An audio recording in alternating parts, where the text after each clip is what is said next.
morning, everyone. Namaste. I'm going to ask Archangel Michael to place a white light of protection around us with his blue seal. And we've been hearing a lot about how we are coming out of the cardinal signs for Pluto in Capricorn for the last 15 years. And I want to dive a little bit deeper on that so you have a little bit more knowledge in regards to that. So the cardinal signs, again, guys, are going to be Aries, Cancer, Libra, and Capricorn. And cardinal signs are all about initiation and taking action, symbolizes new beginnings and advent of a season. The mutable signs are going to be Gemini, Virgo, Pisces, and Sagittarius. They're a very resourceful sign. We're not here to control or hold on to what is around us or within us. That means no longer being in a state of alignment. And then we have the 4 fixed signs, and they're a little on the stubborn side. They are Aquarius, Taurus, Leo, and Scorpio. They are a movable, fixated, and stubborn sign that power is released from them. And I went and I charted it out, and I wanted to kind of run through this with you guys to let you understand. So Pluto in zodiacs means death and rebirth, and it can be associated with karmic, good and bad. And I want to kind of run through this so that you can understand and maybe go back through your life depending on when you were born. I only started in the age of 1976. So that was when Pluto went into Libra. And Libra is a cardinal sign. And the reason why it was meant to bring balance to the world and harmony. And then in 1983, it moved into Scorpio, Pluto in Scorpio.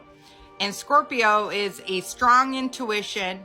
Scorpio is the seat of power where you feel most disempowered. So around that time period, we've seen a lot of women's lib standing up to themselves, demanding equal pay.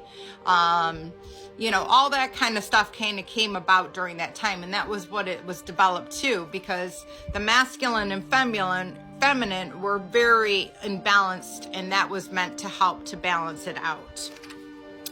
And then in 1995, it moved Pluto into Sagittarius. And Sagittarians have a very strong moral code.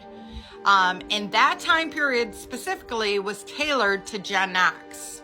And it was meant to gear to save the planet. So a lot of Gen X people at that time started having the ambition, which they were designed to do, to try and help save the planet and change the world. So a lot of them went against the grain of what their parents thought, wanted, and did. And that probably frustrated a lot of people because people don't like change. People like to be stuck in a very comfortable way for them. And then in 2008, it moved and shifted from 2008 to 2023, Pluto into Capricorn. And Capricorn was meant for transform containers of leadership and professional world. So during that time period, I worked in the financial industry. There was the fall of the bad, unethical banking and financial institutions and loans. We also had great dynamic change. We had the first Black president. We almost had the first woman president. And then we also had the first woman Black vice president. So a lot of change. And again, this was to help to create more balance in the world. This is what it was designed to do. Again, I have a master's in psychology, and one of the things that they say is that people fight change, whether it's good or bad. But what you have to understand is that imbalance isn't correct. We need things to be balanced in order to create harmony. So that was what that was meant to do, is to create that harmony within our world. And now we're going to be moving into Pluto into Aquarius, and that's going to happen on the 20th of this next couple of days, Saturday, depending on where you're at in the world. And that is going to continue until March 8th of 2043. And Aquarius is a fixed sign. Again, it's cutting edge, it's innovative, it's pushing us to progress and evolve. So it's really going to be pushing people out of their comfort zone. Aquarius might seem a little bit flighty, but they're the most intuitive out of the whole zodiac sign. So it's really going to be pushing people to that humanitarian state. And more of an equal society where love is leading it. And Aquarians are really going to shine during this time period.